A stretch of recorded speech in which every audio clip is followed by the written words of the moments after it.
Shalom Bapak Ibu Saudaraku, kita bersyukur Tuhan pertemukan kita di ibadah keluarga malam hari ini. Tentu itu adalah bentuk cinta Tuhan kepada kita.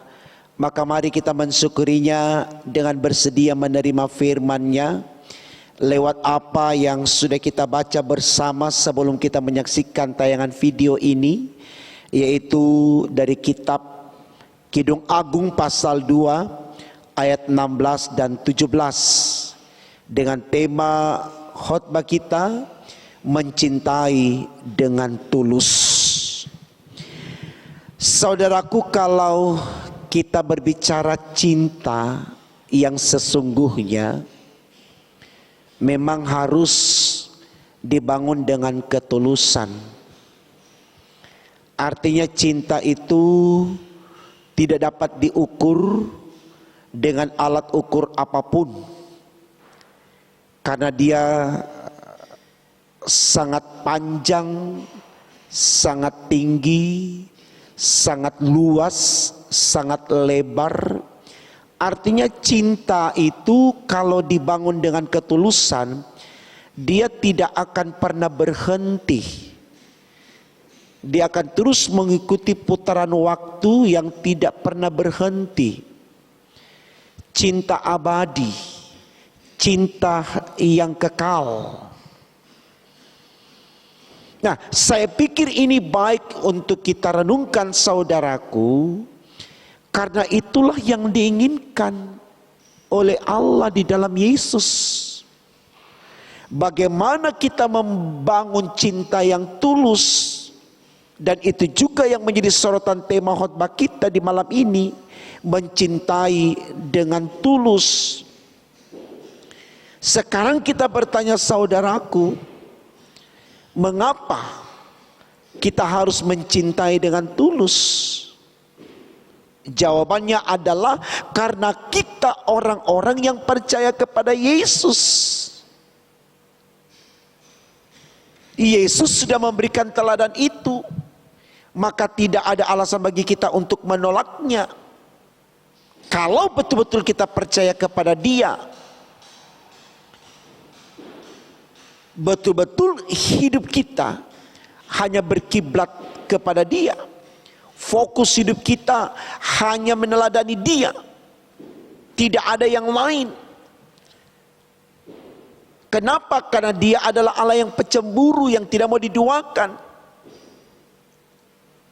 Kalau kita lihat saudaraku, di Yohanes pasal 3 ayat 16 dikatakan, karena begitu besar kasih Allah akan dunia ini, sehingga Ia mengaruniakan anaknya yang tunggal. Begitu besar, kata besar itu sesuatu yang tidak bisa diukur, besar. Saking besarnya kasih Allah itu, Dia mengaruniakan anaknya yang tunggal. Bisa dibayangkan saudaraku, ketika kita harus mempersembahkan anak kita yang tunggal, anak kita satu-satunya, artinya ketika kita mempersembahkan Dia, kita akan kehilangan Dia. Seperti yang dilakukan Abraham, mempersembahkan Ishak. Dampaknya apa saudaraku? Kita tidak akan kehilangan, karena sesuatu yang tulus selalu Allah semakin berkati. Dia tahu apa yang ada dalam diri kita, sebagaimana yang dituliskan dalam kitab 1 Korintus 10:13, bahwa Tuhan tidak pernah menguji iman kita melebihi dari kekuatan kita. Karena cinta Abraham begitu besar kepada Allah, di mana Allah juga sudah mencintai dia begitu besar seperti yang dia terima. Di sana Allah tidak mengambil Ishak, tetapi menggantikannya dengan seekor domba untuk dipersembahkan kepada Allah. Jadi saya pikir saudaraku, tidak ada alasan bagi kita untuk tidak menyatakan cinta yang tulus. Jangan takut. Jangan ragu, jangan bimbang. Karena biasanya saudaraku kita berpikir sederhana begini. Kalau saya terlalu mencintai dia, dia akan merendahkan saya. Dia akan menganggap enteng saya. Dia akan mempermainkan saya. Silakan saja. Kalau kemudian orang itu memperlakukan kita demikian hanya karena dia tahu kita mencintai dengan tulus. Tapi sekarang pernahkah kita berpikir bagaimana Allah memperlakukan hidup kita? Ngapain kita pikirkan orang lain yang menyikapi cinta kita yang tulus dengan kejahatan dia kepada kita? Sejahat apapun dia di dalam merespon cinta kita yang tulus, tapi kalau Allah mencintai kita saudaraku,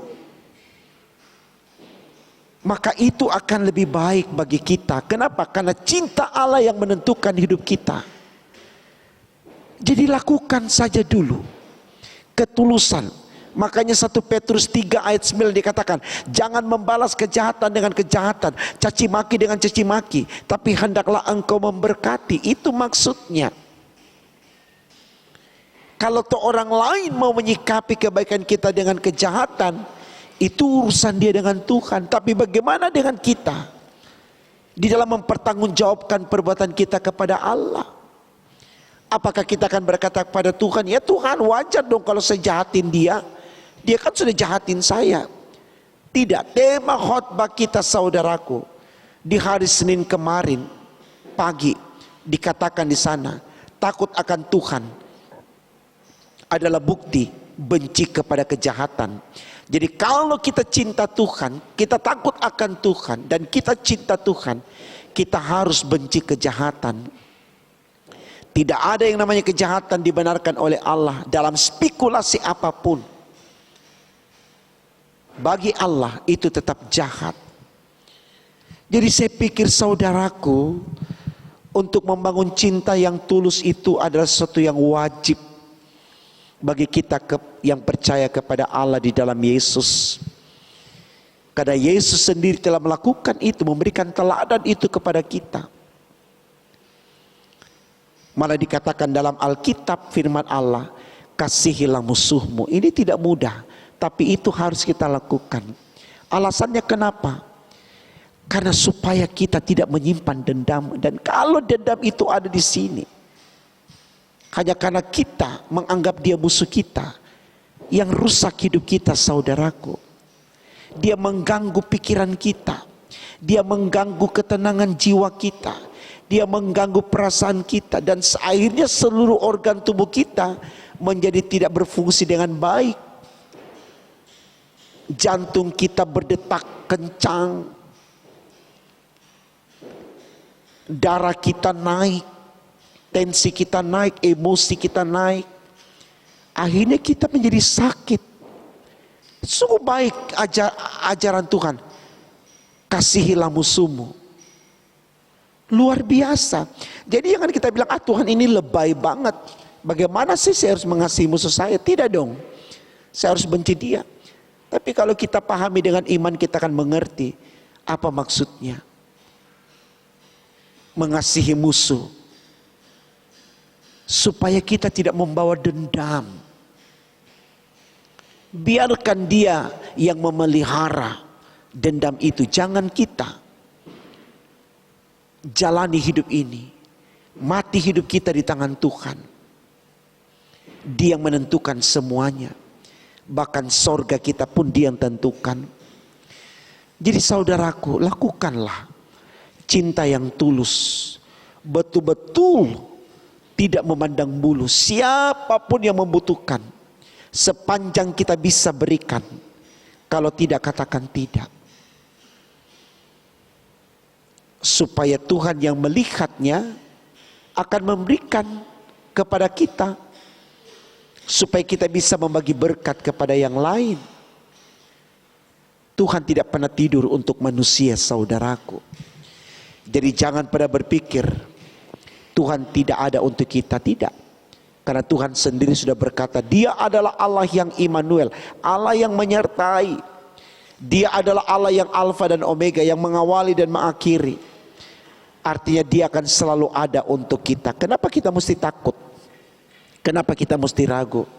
Nyatakan saja sesuatu yang tulus, baik dalam pelayanan, pekerjaan, dan seterusnya. Yakin dengan tidak mempertimbangkan untung atau rugi, Tuhan akan terus memberkati kita. Selamat berjalan dengan Tuhan.